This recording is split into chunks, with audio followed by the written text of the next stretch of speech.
So what is up mga ka-JMax? I'm back. So it's been a while no nga since last ko nag-post ng video about 3 months ago siguro.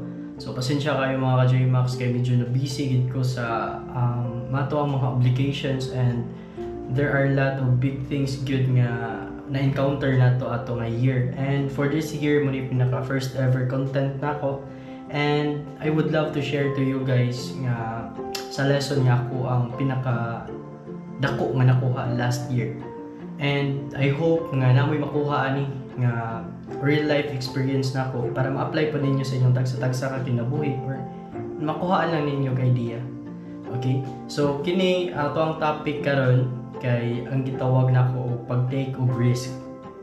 Okay? So grabe ni siya ka-importante no ang ganing pag-take og risk kay usahay man good naanad tar nga mo settle down ta kung asa ta komportable or gitawag natong naarata sa atong comfort zone. Usa ko ana. No, ako kay naanad ko ana ano maglisod-lisod pa man ko nga kung sayon ra man ni or komportable na mo ko diri nga magawas pa mo ko sa box. Pero kana siya pila ko katuig naa ana nga box wala jud ko migawas. But last year before na end ang year nga 2023 ako adyo nang break and ni gawas gid ko sa box and wala ko nagmahay ni take gid ko og risk. And saka na nga pag-take na ko risk wala gid ko nagmahay kay daghan kay butang mga doors nga na open nga gihatag ni Lord nako tungod atong ni take og risk. And kato nga decision dako kayo kay daghang tawo nga di kasabot nganong inato nganong okay naman ka, settled naman ka, fixed naman ka, nganong mugawas pa ka, for what sense? So ako lang i-share sa inyo ang tanang tao na kay buhaton nga nindot og bati nagisa ka istorya sa imuha. Nasla mga desisyon nila nga ganahan ipabuhat sa imuha.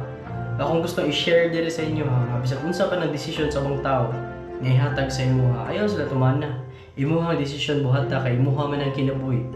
Kung mapalpak ka, you learn from it. Kung mo succeed ka, that's the best. And dili pa ka mo succeed, padayon lang. Kay mo man purpose atong kinabuhi diri. To grow and grow and grow until ma-fulfill na to ang purpose nga gihatag ni Lord nato. So katong sa pag-take og risk, lisod kay na siya kay lisod kay mo gawas sa kabutang nga naanad na ka. Pero diha sa pagawas nimo sa butang nga naanad na ka bisag unsa pa nang aspect sa atong life kanang naanda nimo. Kung mogawas ka na daghan kayo kang ma-discover sa imong self nga ay kaya din nako. Abi na og dili kay murag lisod kayo naanad ang jugo ato. So ay di kita mo settle nang dire ra ka kutob kay mahimutang stagnan. Ang tubig, bisag unsa ba na siya kalimpyo, unsa ba na siya kamahalon. Kung mapundo kay na siya dugay, kumbaga mahimo na ng stagnant water. Imo na imnon or imo na gamiton, makadaot na gina. So sama pud nato no kung naa ka diha na butang, mapundo ra ka, ma-stagnant ka, di na ka magamit, di na ka mo-grow, madaot ka mo, kay gamit. So pareho gina kung magpaka-stagnant ta, ganahan kay elementary ra ka permente, di ka mo abot high school, di ka mo abot college, di ka mo graduate.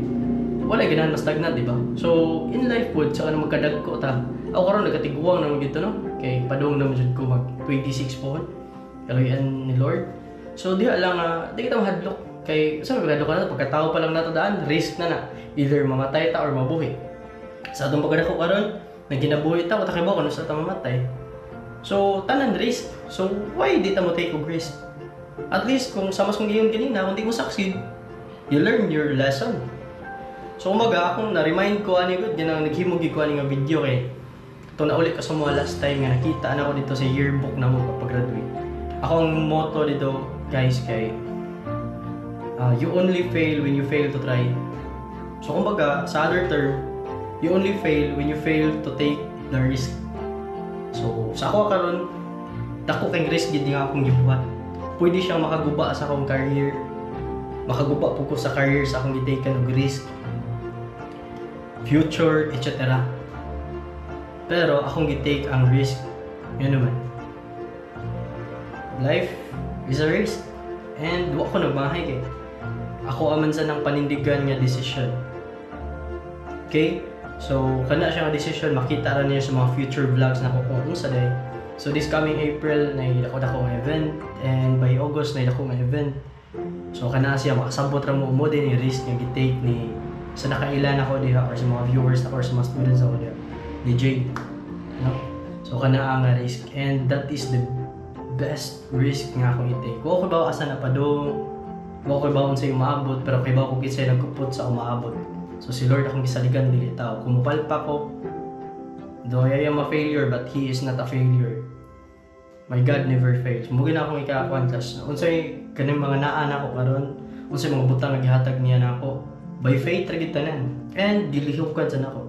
Uban ang mga tao kanang naanad sila sa komportable nga kinabuhi. Kit-an kanila nga naghihimo kag murag dili usual sila, birahan na ka. No? Kabantay mo ana. Pero ay lagi mo padana. So balik ko na ko para di ni mataas nga video sa mga viewers nako diha. Salamat sa inyong time, no, and sa inyong ginabuhi dyan, ay mo sig paminaw ng story sa bang tao. Tanawa, edad na to 30, 40, di na to matter lang gingon. Unsay mo matter ang decision or ang risk nga imong gitake karon nga edad nimo.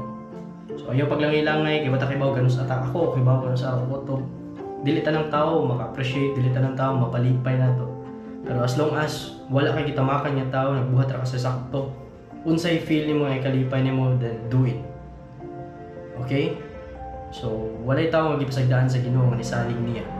Ayaw pud ibutang imong salig sa tao, ara ra kita mapalpak. Minaw ko ni bla bla bla, minaw. Di man sa imong kita maminaw nila, maminaw ta. Pero kuha lang kasi makuha nimo, pero do the decision gid kay mo ara. Okay? So, kana lang siguro ang message karon. And para sa upcoming vlogs na ako, narakuha niya akong mini studio na wala pa gid siya set up mga ka-J-Max kay sa amin medyo daghang pagigit ang mga giatubang karon. Pero hinahinay lang ta and then matarong na itong lights, no? Naman singot pa kay Kudri, init kayo. Igang jud kay siya wala electric fan kay masamok pud basaba niya. Ako ang GoPro pud kay medyo ang nagkalami po ni siya, no? Liwat na to. So pohon sa mga contents mag-share Kudri og mga sa gym, about sa gym, sa tips and tricks sa pagka-cream student after ka graduate, mga opportunities nga matake pohon na napugay mga motivational videos or mga inani lang kasi mga random lang. So I hope nga mo suporta gyapon mo nako and leave some comment lang no sa ato ang videos diha. So salamat kay sa inyong pag-watch and I hope nga inyo pa akong suportahan sa mga batong mga videos. So ug sa akong journey. Alright. So that's it mga ka-J-Max. Thank you so much for your time. God bless and see you sa akong next video. Alright. Peace out.